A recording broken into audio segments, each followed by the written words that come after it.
main ke sawah lagi kita guys. Oke, kita lihat keseruannya di sawah. Bab 703, Menghina Orang, Pintu Pemurnian. Ye Guan melihat ke pintu dan harus mengatakan bahwa dia benar-benar tidak bisa berkata-kata.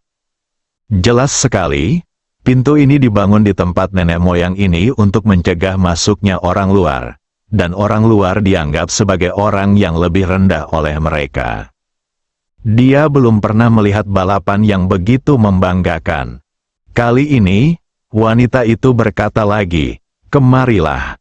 Kamu melirik wanita itu, lalu berjalan ke arah wanita itu. Wanita itu membentangkan wajahnya, dan sebuah botol kristal muncul di tangannya dengan cairan emas di dalamnya.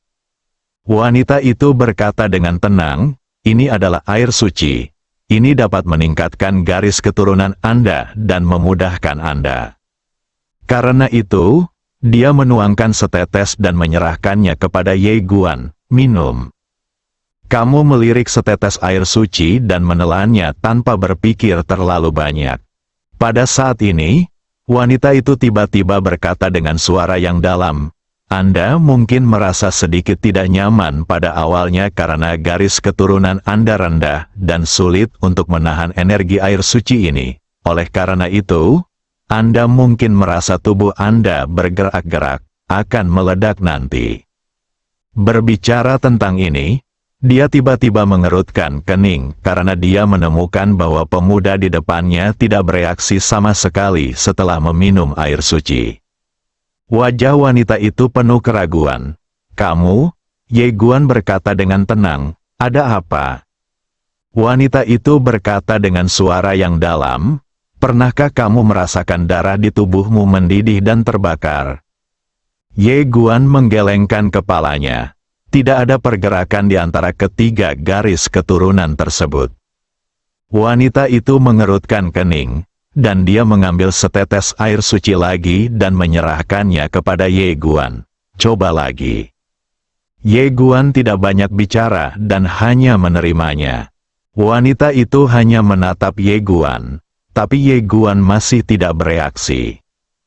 Kali ini, wanita itu tertegun. Dia melihat botol di tangannya dan berbisik, "Apakah sudah kadaluarsa?" Setelah mengatakan itu, dia mengambil botol itu dan mengendusnya sendiri. Segera, dia menemukan bahwa tidak ada yang salah dengan air suci itu. Tidak ada yang salah dengan air suci, tapi ada yang salah dengan manusianya. Wanita itu mengangkat kepalanya dan menatap Ye Guan.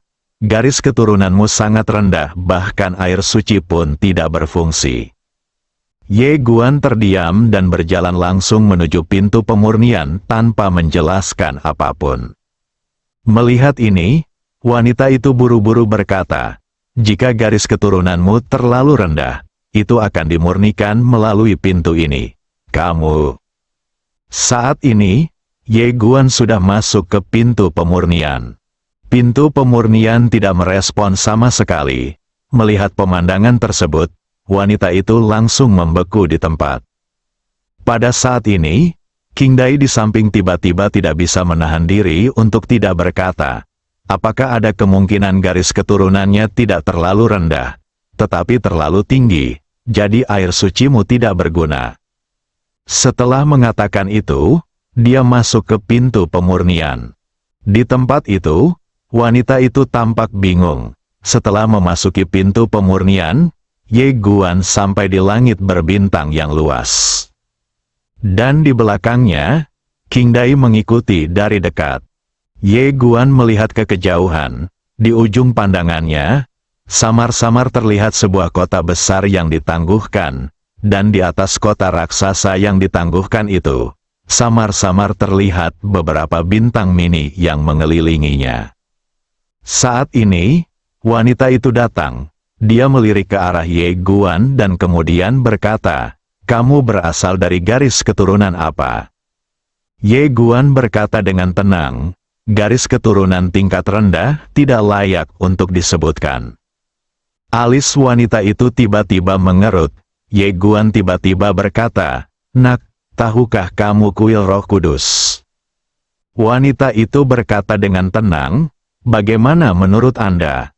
Ye Guan tersenyum dan berkata, "Seolah-olah kamu bertanya tentang seseorang, orang tua buta."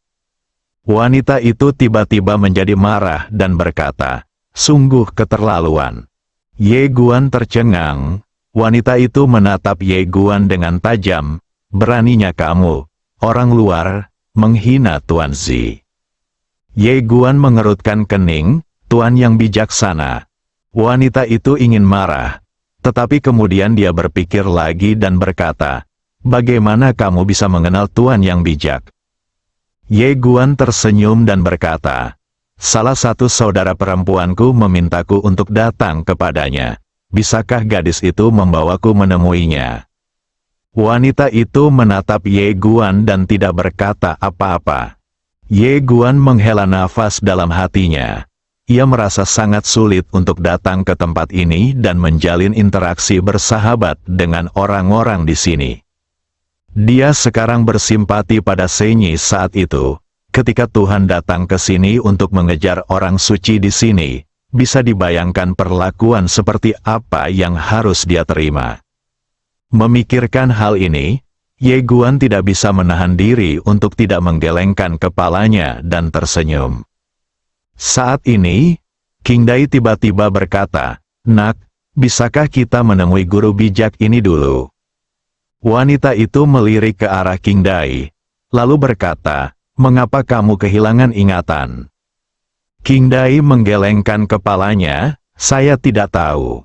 Wanita itu berkata dengan suara yang dalam, "Anda adalah anggota suku leluhur kami. Tentu saja, saya ingin membantu Anda. Tapi..." Berbicara tentang ini, dia tiba-tiba menatap Ye Guan. "Tuan Zi pasti tidak akan bertemu orang luar." Ye Guan berkata dengan serius, "Nak, bisakah kamu memberitahuku bahwa aku dipanggil oleh Ruoming? Jika Tuan yang bijaksana ini masih tidak melihatku, maka aku akan pergi. Oke?" Wanita itu terdiam. Jelas sekali, dia tidak mau membantu. Ye Guan juga sedikit tidak berdaya. Dia tidak bisa memaksa pihak lain, kan? Namun dia tahu bahwa meskipun gadis ini sangat memusuhi orang luar, nenek moyang lain mungkin lebih bermusuhan lagi. Jadi dia bertanya lagi, "Ada yang bisa saya bantu, Nak?" King Dai juga tersenyum dan berkata, "Nak, bantu aku." Wanita itu melirik ke arah Ye Guan dan King Dai, lalu berkata, "Aku akan menanyakanmu, tapi aku tidak bisa menjamin bahwa Tuan yang bijaksana akan bertemu denganmu." Ye Guan segera tersenyum dan berkata, "Terima kasih." Dia menemukan bahwa wanita ini lebih suka makan yang lembut daripada yang keras. Wanita itu tidak mengatakan apa-apa dan pergi bersama Ye Guan dan King Dai. Segera, mereka bertiga datang ke kota yang ditangguhkan. Ye Guan mendongak dan memandang kota di depannya. Dia tidak bisa menahan diri untuk sedikit terkejut, karena bintang-bintang di atas kota itu semuanya nyata. Tetapi dia tidak melakukannya, tidak tahu kenapa. Bintang-bintang ini menjadi lebih kecil. Bintang-bintang ini perlahan mengelilingi seluruh kota. Dan Ye Guan menemukan bahwa alasan mengapa kota itu menggantung di udara sepertinya karena bintang-bintang ini. Ye Guan menoleh untuk melihat wanita di sampingnya. Tetapi wanita itu tidak berniat menjelaskan. Dia berkata dengan tenang, "Tunggu di sini." Setelah mengatakan itu, dia melihat ke arah Aodai yang berdiri di samping. "Apakah kamu ingin pergi bersama?" King Dai tersenyum dan berkata, "Tuan Ye dan saya akan menunggu di sini bersama-sama." Wanita itu mengangguk, tapi tanpa berkata apa-apa lagi, dia segera berjalan menuju kota.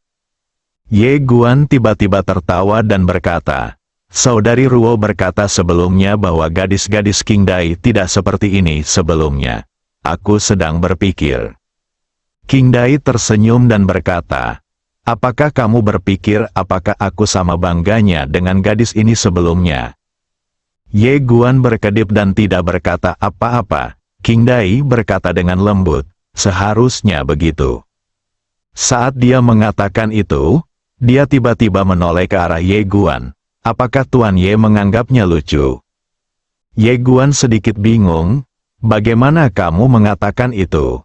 King Dai tersenyum dan berkata, karena menurutku, tidak ada kekuatan yang bisa dibanggakan di hadapan Tuan Ye, bahkan tanah leluhur, bukan? Ye Guan tersenyum dan berkata, saya tidak peduli tentang ini. King Dai tertegun sejenak, lalu mengerti, kenapa kamu tidak peduli? Anda boleh saja berpura-pura miskin, namun Anda tidak bisa benar-benar miskin. Saat ini, Ye Guan tiba-tiba berkata, namun, tanah leluhur memang memiliki modal yang membanggakan. Ketika dia datang ke sini, dia menemukan bahwa orang-orang berkuasa di alam Shinto, seperti anjing yang berjalan di tanah. Bahkan gadis tadi sebenarnya adalah orang yang kuat di alam dewa, dan alamnya tidak rendah. Dia telah mencapai 20% keilahian. Meski hanya 20% keilahian, namun di luar, bahkan 50% keilahian pun mungkin tidak akan mampu mengalahkannya. Kandungan emas alam Shinto di sini jauh lebih tinggi daripada di luar. Dapat dikatakan bahwa keluarga Sen, klan Zen, dan hutan belantara kuno tidak ada bandingannya dengan tempat ini, dan apa yang dia lihat sekarang jelas hanyalah puncak gunung es dari tanah leluhur. Dan ketika Senyi bisa menikahi mereka semua orang suci dari sini, saya harus mengatakan, itu luar biasa. King Dai tiba-tiba berkata, Tuan Ye, saya sebenarnya tidak terlalu menyukai tempat ini. Ye Guan menoleh untuk melihat ke arah King Dai, yang berkata dengan lembut, saya menyukai pohon tua dan ayunan ketika saya masuk, tetapi ketika saya masuk ke sini, saya menemukan bahwa saya tidak terlalu menyukainya. Ye Guan berkata dengan lembut, sepertinya beberapa hal tidak menyenangkan telah terjadi padamu dan sukumu saat itu. King Dai mengangguk sedikit. Tidak peduli apa, aku ingin mengetahui ingatanku. Aku tidak bisa hidup dalam kekacauan seperti itu sepanjang waktu.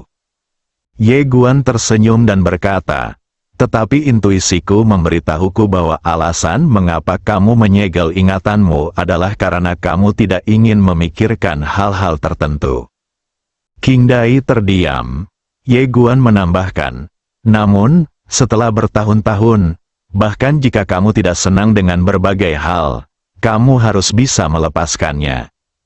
King Dai sedikit mengangguk, saya harap begitu. Pada saat ini, wanita sebelumnya tiba-tiba keluar. Dia melirik ke arah King Dai dan Ye Guan, lalu berkata, Tuan Zi memintamu masuk, kamu bisa masuk sendiri. Ye Guan segera berkata, terima kasih banyak. Setelah mengatakan itu, dia buru-buru mengeluarkan 100 sumber leluhur dan menyerahkannya kepada wanita itu. Wanita itu melirik ke 100 sumber leluhur, tetapi tidak menjawab. Ye Guan sedikit bingung. Mungkinkah dia masih terlalu muda? Jadi, dia memberi wanita itu 100 sumber leluhur lagi. Totalnya 200, wanita itu menatap Ye Guan. Jangan bicara. Ye Guan sedikit malu. Mungkinkah perilakunya sedikit menghina? Pada saat ini, wanita itu diam-diam menyimpan 200 sumber leluhur, dan kemudian berkata, nama saya Kingan, izinkan saya membawa Anda masuk. Baiklah, jangan ambil jalan raya. Jika Anda mengambil jalan tinggi jalan, biarkan anjing-anjing itu melihat orang-orang. Ketika orang-orang tingkat rendah melihatmu, mereka akan menimbulkan masalah bagimu. Ayo pergi ke sini. King Dai, Ye Guan terdiam. Anda mengatakan sebelumnya bahwa Anda kekurangan uang. Jika Anda sudah mengatakannya sebelumnya, mengapa semua orang harus mengalami kesulitan untuk bergaul? Setelah mengumpulkan 200 asal-usul leluhur Ye Guan, sikap wanita bernama Kingan terhadapnya tiba-tiba meningkat pesat. Dia memimpin Ye Guan dan King Dai ke dalam sepanjang jalan. Masalahnya, tapi semuanya diselesaikan oleh Kingan. Segera, Kingan membawa Ye Guan dan King Dai ke aula besar. Kingan menoleh untuk melihat Ye Guan ada di dalam. Ye Guan tersenyum sedikit dan mengambil 100 sumber leluhur lainnya dan menyerahkannya kepada Kingan. Terima kasih, Nona Kingan. Dengan sumber daya keuangannya saat ini, hanya 100 sumber leluhur bukanlah setetes air pun. Kingan tidak menolak, diam-diam menyimpan sumber leluhurnya, lalu mengeluarkan jimat dan menyerahkannya kepada Ye Guan. Ini informasi kontak saya. Anda dapat menghubungi saya kapan saja. Kamu Guan, bab 704. Bisakah kamu menghancurkan tanah leluhur dengan satu pedang? Melihat informasi kontak di tangannya, Ye Guan hanya bisa menggelengkan kepalanya dan tersenyum. Sangat mudah untuk melakukan sesuatu jika Anda punya uang. Ye Guan menyimpannya, lalu tersenyum dan berkata, "Oke." Kingan mengangguk sedikit, menatap Ye Guan, lalu berbalik dan pergi. Ye Guan menoleh untuk melihat King Dai, "Ayo masuk." Karena itu, mereka berdua berjalan menuju istana. Begitu dia memasuki kuil, Ye Guan merasakan sebuah tatapan. Dia mengikuti tatapan itu dan melihat bahwa tidak jauh di depannya berdiri seorang lelaki tua. Lelaki tua itu mengenakan jubah hitam besar dan memegang tangan penggemar terlihat seperti seorang sarjana Konfusianisme. Pada saat ini, lelaki tua itu sedang menatap King Dai. Tidak ada pihak yang berbicara. Setelah sekian lama, pandangan rumit muncul di mata lelaki tua itu. "Kamu kembali." King Dai berkata langsung, "Bisakah kamu mengembalikan ingatanku?" Orang tua itu terdiam. Aodai mengerutkan kening. Orang tua itu tiba-tiba berkata, "Kamu mungkin mencoba menyegel beberapa hal buruk dengan menyegel ingatanmu. Jadi, apakah kamu yakin ingin memulihkannya?" King Dai mengangguk, "Ya." Tetapi lelaki tua itu menggelengkan kepalanya. "Saya beri waktu 3 hari untuk membayangkannya." King Dai tetap diam dan tidak menolak. Orang tua itu melihat ke arah Ye Guan di samping lagi. Dia melihat ke arah Ye Guan dan kemudian berkata, "Apakah kamu punya hubungan keluarga dengan Senyi?" Ye Guan tercengang. Orang tua itu tersenyum dan berkata, "Apakah kamu keturunannya?" Ye Guan sedikit terkejut. "Bagaimana senior tahu?" Orang tua itu tersenyum tipis. "Kamu memiliki gambaran Dewa Senyi di tubuhmu." Ye Guan sedikit ketakutan. Peta ilahi ada di menara kecilnya, dan menara kecil itu memiliki fungsi penyembunyian, tetapi pihak lain masih bisa merasakannya.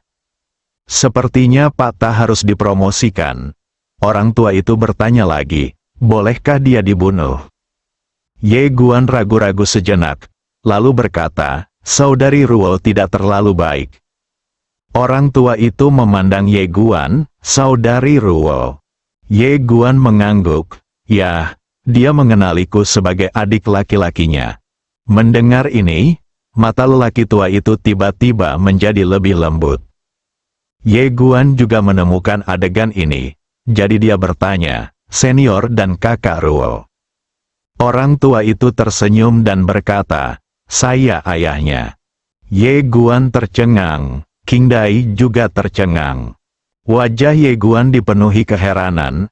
"Ayah, saudari Ruo juga anggota suku Xianling."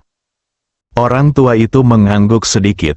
"Ya, dia adalah setengah dari darah leluhur." Ye Guan sedikit bingung. "Setengah?" Orang tua itu mengangguk. "Ibunya adalah manusia."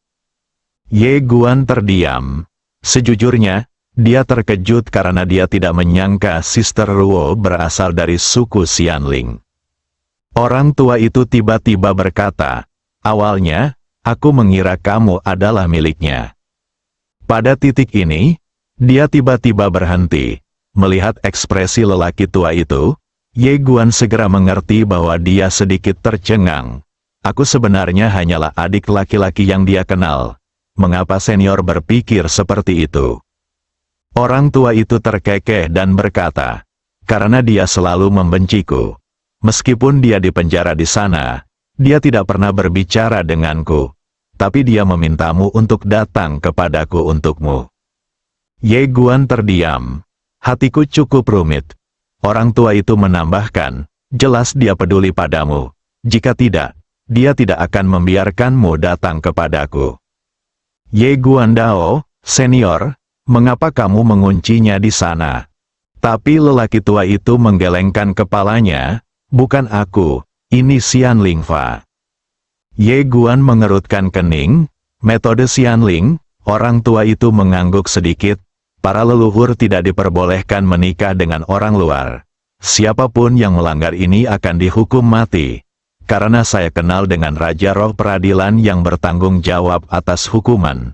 Jadi saya mampu menyelamatkan hidupku. Ye Guan tiba-tiba berkata, "Ibunya sudah meninggal." Wajah lelaki tua itu tiba-tiba menjadi sedikit jelek. Ye Guan menatap lelaki tua itu, menunggu jawaban. Setelah sekian lama, lelaki tua itu menghela nafas pelan dan tidak berkata apa-apa.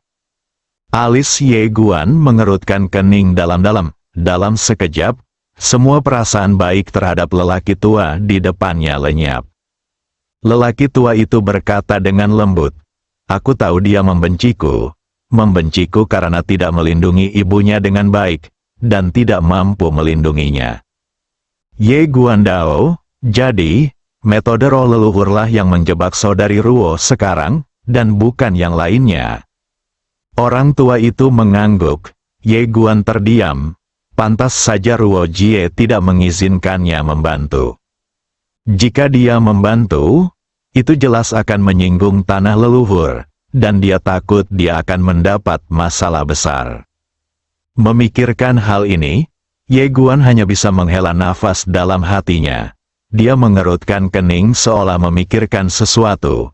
"Kamu mengatakan bahwa suku Xianling tidak bisa menikah dengan orang luar.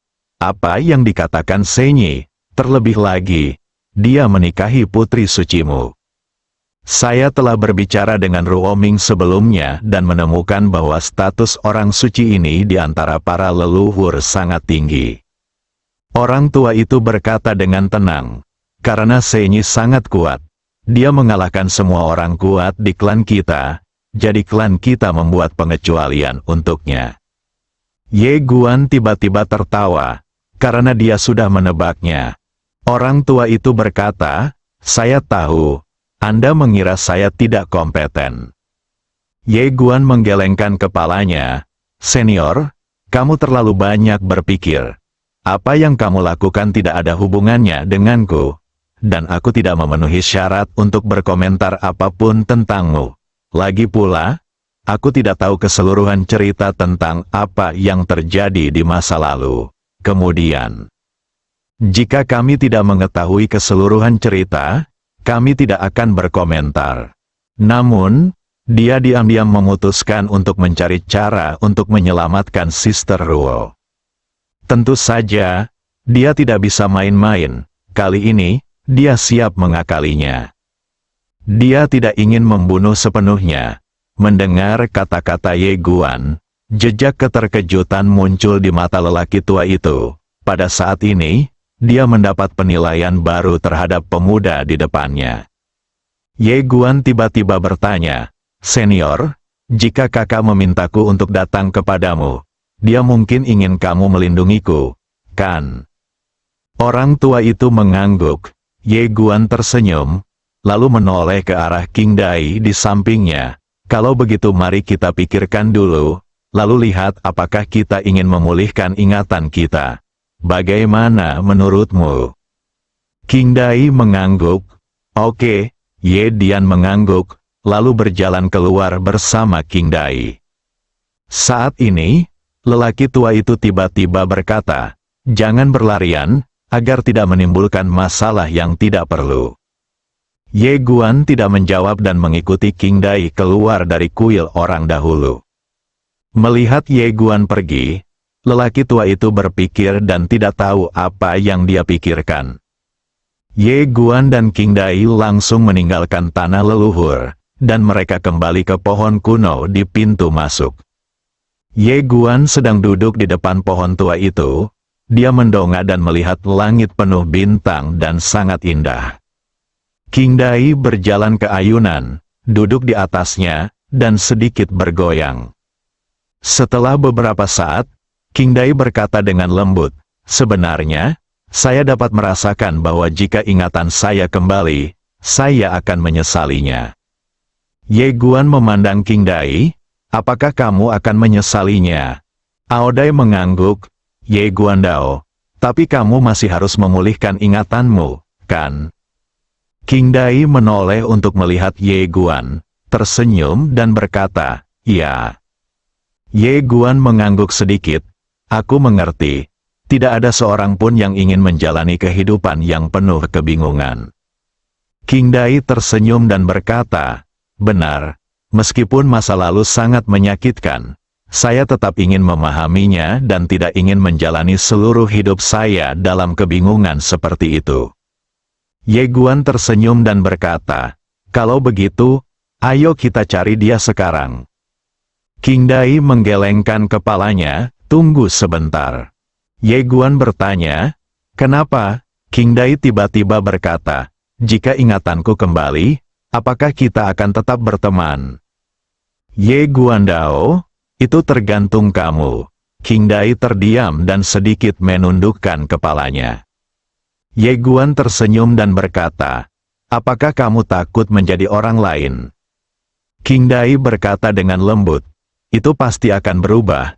Jika aku menjadi orang lain saat itu, jika aku mengatakan sesuatu yang menyakitimu, kamu tidak boleh mempedulikannya."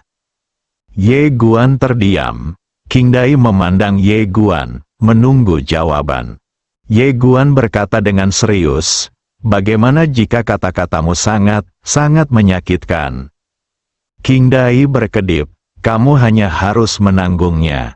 Ye Guan tertawa, "Tidak, aku tidak tahan." King Dai juga terkekeh, seolah memikirkan sesuatu.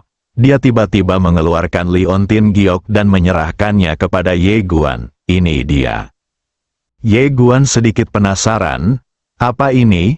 King Dai tersenyum dan berkata, "Lagi pula, aku tidak tahu, itu selalu ada di sisiku. Menurutku itu seharusnya menjadi hal yang sangat penting bagiku." Ye Guan terdiam. King Dai menambahkan, "Tidak peduli apa, terima kasih banyak telah membawa saya ke sini. Saya tidak dapat mengontrol siapa saya setelah saya memulihkan ingatan saya. Tetapi saya harap saya mengingat kebaikan Anda, dan saya juga berharap saya di masa depan bisa ingat kebaikan ini. Jika aku di masa depan tidak dapat mengingatnya, aku akan meminta maaf sebelumnya, tapi jangan marah." Setelah Ye Guan terdiam beberapa saat, dia meletakkan liontin giok itu dan berkata, "Oke." Melihat Ye Guan menyingkirkan liontin giok itu, senyuman muncul di bibir King Dai. Ye Guan sedikit khawatir karena dia merasa King Dai sudah merasakan sesuatu. Tapi tidak mungkin, seringkali, meskipun Anda tahu bahwa jalan di depan mungkin tidak bagus, Anda tetap harus melewatinya. Keduanya mengobrol lama di bawah pohon tua, membicarakan segala hal.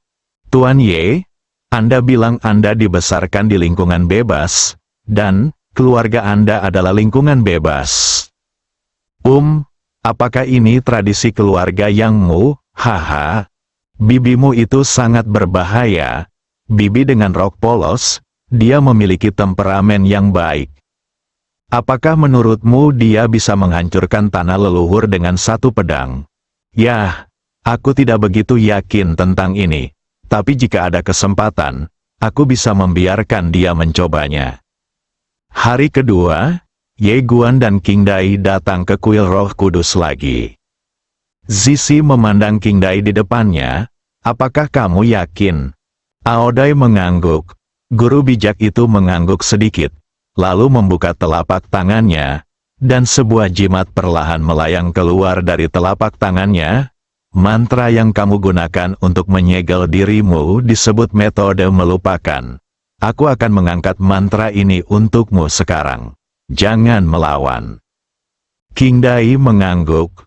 Oke, di bawah kendali guru yang bijak, jimat itu perlahan melayang ke kepala King Dai, dan kemudian, kekuatan misterius miring ke bawah dari jimat itu. Segera, mata King Dai perlahan tertutup. Setelah waktu yang tidak diketahui, jimat itu perlahan menghilang. Ye Guan menatap King Dai dengan cermat. Ketika dia melihat bahwa tidak ada gerakan dari pihak lain, dia tidak bisa menahan diri untuk tidak menoleh dan melihat Zizi di sebelahnya. Benar saja, saat ini, King Dai perlahan membuka matanya. Ye Guan buru-buru bertanya, King Dai, bagaimana perasaanmu? Pada saat ini, King Dai tiba-tiba menoleh untuk melihat ke arah Ye Guan. Tanpa basa-basi, dia tiba-tiba mencengkeram tenggorokan Ye Guan dengan tangannya, matanya sedingin pisau. Itukah yang kamu sebut King Dai? Kamu Guan, bersambung.